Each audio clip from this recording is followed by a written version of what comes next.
ہم اپنا آج کا سبق شروع کرتے ہیں۔ اعوذ باللہ من الشیطان الرجیم، بسم اللہ الرحمن الرحیم۔ فَإِن پس اگر فَإِن پس اگر آمنو یہ لوگ ایمان لے آئیں، فَإِن آمنو پس اگر یہ لوگ ایمان لے آئیں، بمثلی مثل طرح جیسے ما جو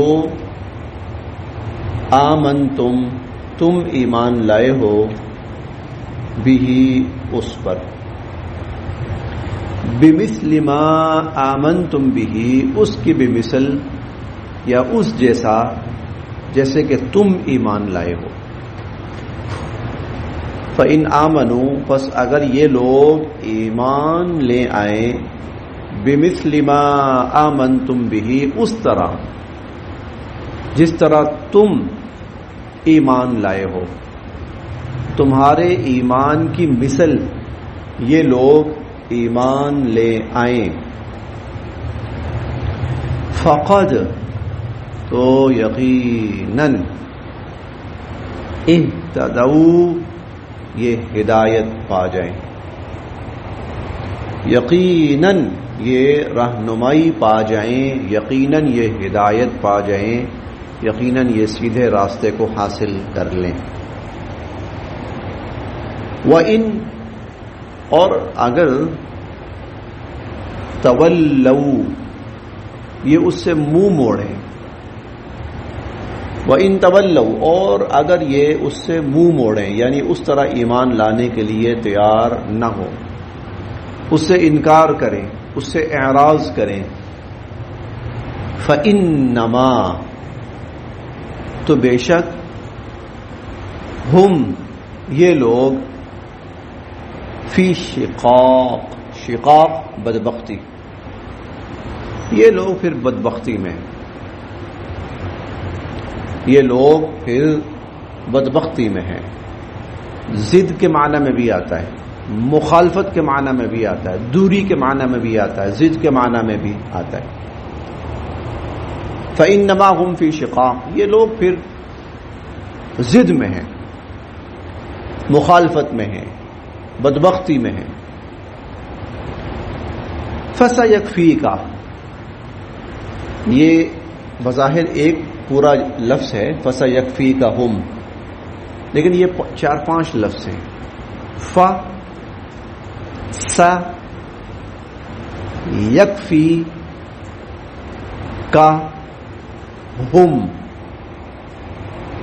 یہ الگ الگ لفظ ہیں۔ ف پس س عن قریب یکفی کافی ہو جائیں گے، کا آپ کو، ہم ان کافروں کے مقابلے میں، اللہ اللہ، فَسَيَكْفِيكَهُمُ اللَّهُ ان کے مقابلے میں اللہ آپ کو کافی ہو جائیں گے۔ اے نبی علیہ الصلوۃ والسلام فَسَيَكْفِيكَهُمُ اللَّهُ تو ان کے مقابلے میں اللہ آپ کو کافی ہو جائیں گے۔ وَهُوَ اور وہی السمیع سب کچھ سننے والے، العلیم سب کچھ جاننے والے ہیں۔ وَهُوَ السمیع العلیم اور اللہ تعالیٰ کی ذات سب کچھ سننے والی اور اللہ تعالیٰ کی ذات سب کچھ جاننے والی ہے۔ ہم نے 2 دن پہلے پڑھا تھا وَقَالُوا كُونُوا هُودًا أَوْ نَصَارَىٰ تَهْتَدُوا یہ لوگ کہتے ہیں ہدایت پانا چاہتے ہو تو یا یہودی ہو جاؤ یا عیسائی ہو جاؤ، تم ہدایت پا جاؤ گے۔ وہاں اللہ تعالیٰ نے فرمایا تھا نہیں بل ملت ابراہیم حنیفہ، نہیں ہدایت پانی ہے تو ابراہیم علیہ السلام کی ملت کو اپناؤ۔ اب ابراہیم علیہ السلام کی ملت کا کوئی سامنے نمونہ موجود ہے کہ بھائی اس طرح کہنے کو تو یہودی بھی کہتے ہیں ہم ملت ابراہیمی پر ہیں، کہنے کو عیسائی بھی کہتے ہیں ہم ملت ابراہیم پر ہیں، کہنے کو مشرک بھی کہتے ہیں ہم ملت ابراہیم پر ہیں۔ تو ملت ابراہیمی کی کوئی مثال ہے؟ تو اللہ تعالیٰ نے فرمایا ہاں۔ کون ہے؟ فرمایا صحابہ کرام۔ اگر یہ لوگ ایمان لے آئیں جیسے تم ایمان لائے ہو، یہ جمع کا صیغہ ہے۔ اگر تو واحد کا صیغہ ہوتا نا، جیسے آپ ایمان لائیں، تو پھر حضور علیہ الصلوۃ والسلام کی ذات مراد ہوتی۔ یہاں جماعت مراد ہے، جمع کا لفظ ہے، اجتماعیت کا لفظ ہے، اس سے صحابہ کرام مراد ہے۔ یعنی جس طرح تم نے اللہ رب العزت کو وحدہ لا شریک مانا، جس طرح تم نے نبی کریم صلی اللہ علیہ وسلم کو اللہ کا نبی اور رسول مانا، جس طرح تم نے قرآن کریم کو اللہ کی کتاب مانا، تسلیم کیا، حضور علیہ الصلوۃ والسلام کی شریعت کو تسلیم کیا، آخرت کو مانا، اس پر ایمان لائے، اس کو تسلیم کیا، اگر یہ لوگ ہدایت پانا چاہتے ہیں تو اس طرح ان سب چیزوں کو یہ تسلیم کریں۔ اب یہ جو آیت ہے یہ صحابہ کرام رضوان اللہ علیہم اجمعین کے ایمان کو ایک معیار بنا کر پیش کر رہی ہے، صحابہ کرام کے ایمان کو معیار بنا کر۔ اسی لیے امت مسلمہ کا یہ عقیدہ ہے کہ صحابہ کرام معیار حق ہیں رضوان اللہ تعالی علیہم اجمعین، معیار حق ہیں۔ اسی لیے ہم شروع میں پڑھ کے آئے اسی پارے میں، جب منافقین نے کہا ان کے بارے میں، مسلمانوں کے بارے میں، صحابہ کرام کے بارے میں، یہ تو بے وقوف ہیں، انؤمن کما آمن السفہاء، ان بے وقوفوں کی طرح ایمان لائیں، تو اللہ تعالیٰ نے فرمایا تھا نہیں، وہ بے وقوف نہیں ہے، الا انہم هم السفہاء، بے وقوف تم خود ہو، ولکن لا یعلمون۔ اور یہاں پر اللہ تعالیٰ کیا فرما رہے ہیں؟ اگر یہ یہود و نصارہ اور مشرکین یہ اس طرح ایمان لائیں جس طرح صحابہ کرام ایمان لائے، صحابہ کرام کے ایمان کو یہاں پر معیار کسوٹی بنا کر پیش کیا گیا، اور یہ معیار صرف ان کے لیے نہیں تھا، قیامت تک کے لیے، قیامت تک کے لیے ہے۔ جس طرح صحابہ کرام رضوان اللہ علیہم اجمعین حضور علیہ الصلوۃ والسلام پر ایمان لائے، آخرت پر ایمان لائے، قرآن کریم پر ایمان لائے، ایک ایک چیز پر ایمان لائے، اس طرح ایمان لانا اللہ کے ہاں معیار ہے، وہ اللہ کے ہاں ہدایت کی دلیل ہے۔ فَإِنْ آمَنُوا، پس اگر یہ لوگ ایمان لائیں بِمِثْلِ مَا آمَنْتُمْ بِهِ، جیسا کہ تم ایمان لائے ہو، فَقَدْ اهْتَدَوْا، تو یہ ہدایت پالیں، فَقَدْ اهْتَدَوْا، تو یہ ہدایت پالیں، وَإِن تَوَلَّوْا، اور اگر یہ اس سے منہ موڑیں، یعنی اس طرح ایمان لانے کو تیار نہ ہوں، فَإِنَّمَا هُمْ فِي شِقَاقٍ، تو پھر بس یہ ہے کہ یہ لوگ مخالفت اور ضد میں پڑے ہوئے ہیں، باقی کچھ نہیں ان کے پاس۔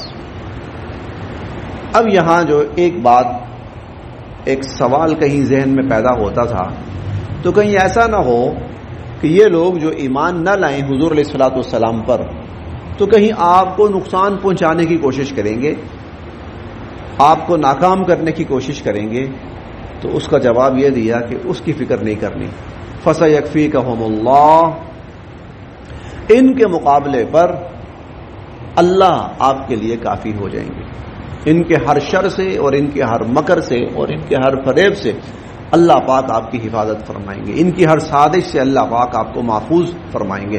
چنانچہ پھر ایسا ہوا، مختلف مواقع پر مختلف طبقات نے جو شرارتیں کرنے کی کوشش کی اور جو سازشیں کی، اللہ رب العزت نے نبی کریم صلی اللہ علیہ وسلم کو ان سے محفوظ فرمایا۔ ہم چھٹے پارے میں پڑھیں گے، وہاں اللہ تعالیٰ فرماتے ہیں واللہ یعصمک من الناس، لوگوں سے اللہ آپ کو بچائیں گے۔ اس سے پہلے یہ تھا حضور علیہ الصلوۃ والسلام نے خطرہ ہوتا تھا نا کہ کہیں کوئی اچانک حملہ کرنے نہ آ جائے، تو کچھ صحابہ کرام حضور علیہ الصلوۃ والسلام کے گھر مبارک کے پاس نا ہر وقت موجود رہتے تھے۔ اگر آپ گئے ہیں یقیناً آپ حضرات نے دیکھا ہوگا استوانۃ الحرس ہے، استوانہ حرس، استوانہ ستون، یہ جو حرس ہے نا یہ وہ جگہ تھی جہاں صحابہ کرام باقاعدہ سیکورٹی کے لیے بیٹھا کرتے تھے نبی کریم صلی اللہ علیہ وسلم کی۔ اسطوانۃ الحرث یہ اس جنت البقیع کے اندر ہے، اور سوری جنت البقیع کہہ رہا ہوں، ریاض الجنہ کے اندر ہے، اسطوانۃ الحرث ہے. پھر دیکھ لیں گے جا کر انشاءاللہ، اسطوانہ جنہ لگا رہے گا انشاءاللہ. اسطوانۃ الحرث یہ وہ جگہ ہے جہاں صحابہ کرام حضور علیہ الصلوۃ والسلام کی حفاظت کے لیے پہرا دیا کرتے تھے. کہیں ایسا نہ ہو کہ کوئی آ کر آپ پر حملہ آور آپ کے گھر جانے کی کوشش کرے، گھر میں داخل ہونے کی، گھسنے کی کوشش کرے، تو وہ آپ کے ساتھ ہوتے تھے. پھر جب آیت آئی واللہ یعصمک من الناس، اللہ پاک آپ کو بچائیں گے، آپ کی حفاظت فرمائیں گے، اور یا اس طرح کی آیات نازل ہوئی تو حضور علیہ الصلوۃ والسلام نے پھر وہ بھی ہٹا دی، وہ بھی حضور علیہ الصلوۃ والسلام نے پھر ہٹا دی. تو فَسَيَكْفِيكَهُمُ اللَّهُ، ان سے نہیں گھبرانا، ان سے پریشان نہیں ہونا، ان کے مقابلے پر اللہ رب العزت آپ کی مدد فرمائیں گے.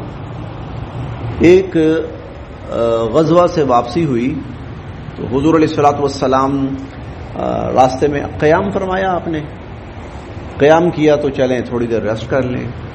اب جب ریسٹ کرنا ہے تو صحابہ کرام نے اپنے اپنے ہتھیار وہ اتارے، تو وہ جگہ تھی گھنے درخت تھے وہاں پر، تو صحابہ کرام درختوں کی چھاؤں کے اندر بیٹھ بھی گئے، لیٹ بھی گئے، چلو سو گئے، اور اسلحہ وغیرہ اتار کر، ہتھیار جو بھی تھے وہ اتار کر کسی نے رکھ دیے، کسی نے لٹکا دیے.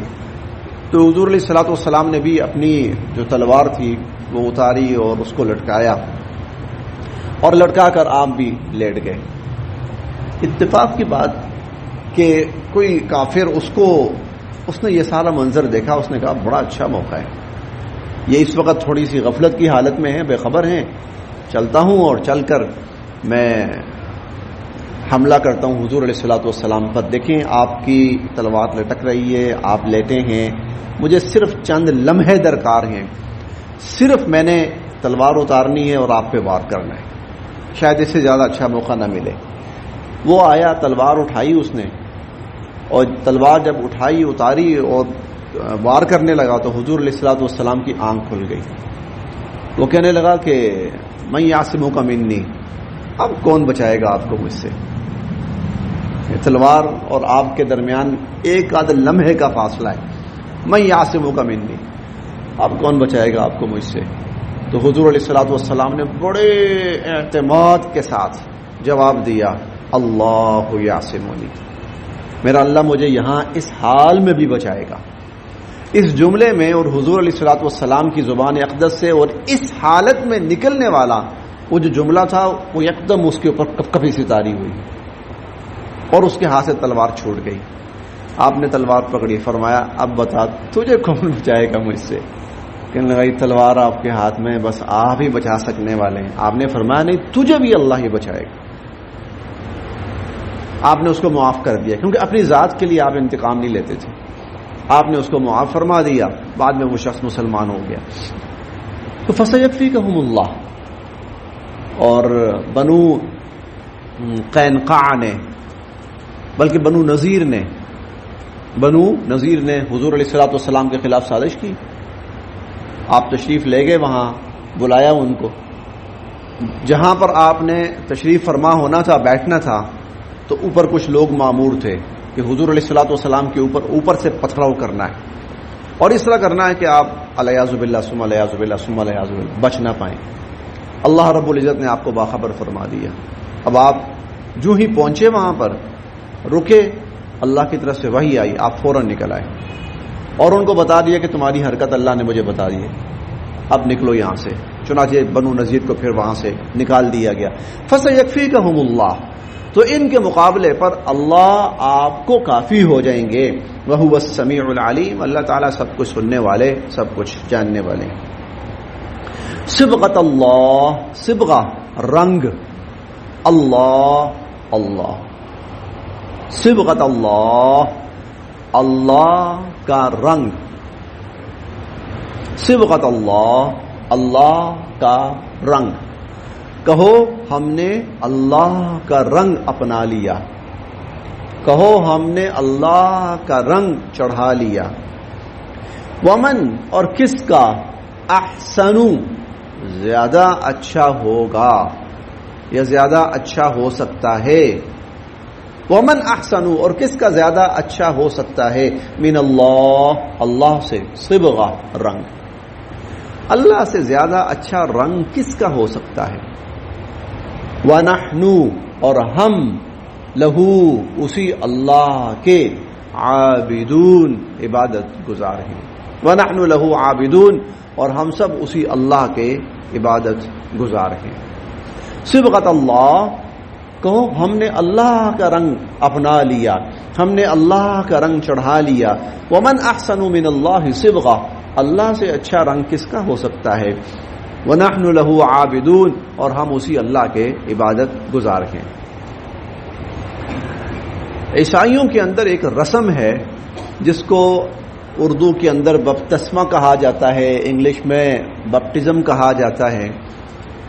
وہ یہ ہوتا ہے کہ جب کوئی بچہ پیدا ہوتا ہے تو وہ اس بچے کو ایک خاص کلر، یلو کلر کے اندر نا اس کو غسل دیتے ہیں، اور اس کو پھر کہا جاتا ہے کہ اب یہ عیسائی ہو گیا ہے، اس پر عیسائی رنگ چڑھ گیا ہے۔ اور اگر کوئی ان کے اندر اسلام، ان کا دین قبول کرتا ہے، عیسائیت، تو اس کو بھی وہی غسل دینے کی کوشش کرتے ہیں یا دیا جاتا ہے، وہ غسل کرے، اب اس کے اوپر عیسائیت کا رنگ آ گیا۔ اللہ تعالیٰ، اچھا جو مسلمان ہوتا ہے کیا اس کو بھی کسی رنگ کی ضرورت ہے؟ کہا نہیں، صبغۃ اللہ، اللہ کا رنگ۔ اب سوال یہ، اللہ کا رنگ کیا مطلب اس کا؟ اللہ کا کون سا کلر ہے، کون سا رنگ ہے؟ دراصل ہماری اردو زبان میں نا ہم کہتے ہیں کہ فلاں شخص فلاں کے رنگ میں رنگا گیا ہے، فلاں پہ فلاں کا رنگ چڑھ گیا ہے۔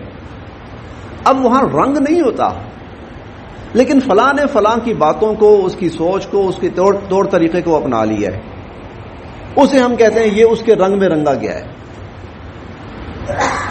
ان کی عادات اپنا لی، ان کا طور طریقہ اپنا لیا، ان کا رہن سہن اپنا لیا، ان کی زبان، گفتگو، وضاحت یہ اپنا لی ہے، تو ہم کہتے ہیں کہ یہ اس کے رنگ میں رنگا گیا ہے۔ جب کوئی شخص اسلام قبول کرتا ہے اور اسلام واقعتاً اس کے اندر آ جاتا ہے تو اسے کہا جاتا ہے کہ یہ اسلام کے رنگ میں رنگا گیا ہے، اور اسلام کا رنگ وہی اللہ کا رنگ، صبغۃ اللہ، اللہ کا رنگ۔ اور وہ کیسے نمایاں ہوتا ہے؟ جب عبادت کا وقت آتا ہے تو وہ اللہ کی بندگی کے لیے حاضر ہو جاتا ہے، یہ اللہ کا رنگ، وہ اللہ کے سامنے جھک جاتا ہے۔ رمضان کا مہینہ آتا ہے تو وہ روزے کے لیے تیار ہو جاتا ہے، یہ اسلام کا رنگ ہے، یہ اللہ کا رنگ ہے۔ جب حج کا موقع آتا ہے اور وہ حج کرنے کی کوشش میں ہوتا ہے یا اس کی حیثیت میں ہوتا ہے تو وہ حج کے لیے جاتا ہے، اللہ کا رنگ ہے یہ اللہ کا۔ جب وہ کہیں قربانی کا موقع آتا ہے تو وہ کوشش کرتا ہے، اور جو بھی اسلامی تعلیم، پیغام، حکم ہے وہ اس کی ذات میں نظر آتا ہے، وہ اس کی ذات میں، تو اسے کہتے ہیں اللہ کا رنگ۔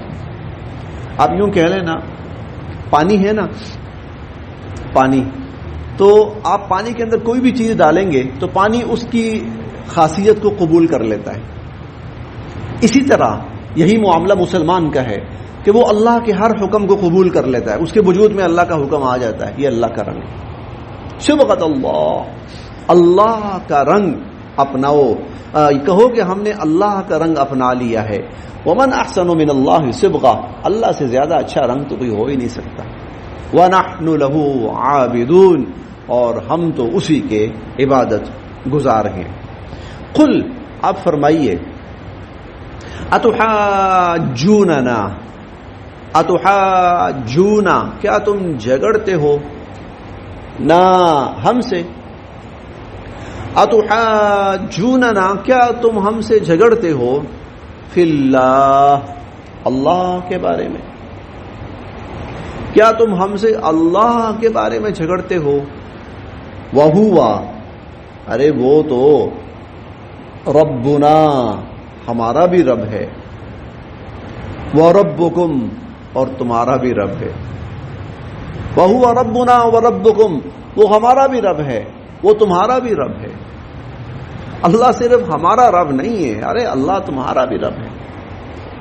ہم کہتے ہیں نا اللہ وحدہ لا شریک ہے، اس کا کوئی شریک نہیں ہے، وہ اپنی ذات میں، صفات کے تقاضوں میں یکتا ہے، اکیلا ہے۔